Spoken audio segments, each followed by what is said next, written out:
के question answer सुने। बुनियाद के माने क्या है? असल जड़। इसके बाद ये क्या है? ये टीम है। ये टीम है।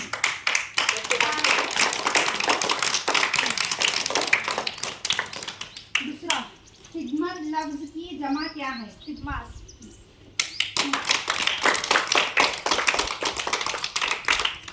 इल्तिजा के मुतरादिफात क्या है? इल्तिजा के बोलो। आरज़ू, गुजारिश, तमन्ना, मन्नत। खुदा के माने क्या है? खुदा सीधा रास्ता। हाँ। मकान की जिद क्या है?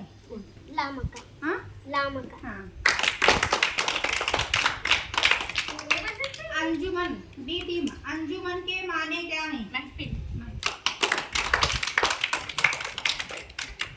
मुस्तकल कलमा किसे कहते हैं? जो लफ्ज के मायने हो उसे कलमा कहते हैं। हुरूफ की दो किस्में कौन कौन सी हैं? उर्फ़े इल्लत, उर्फ़े सही।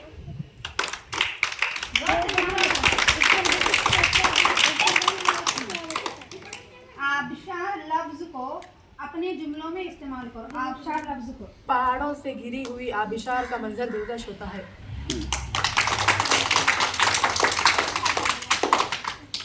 हाँ, बी टीम, जबान लफ्ज जबान मुवन्नस है या मुज़क्कर? मुअन्नस है।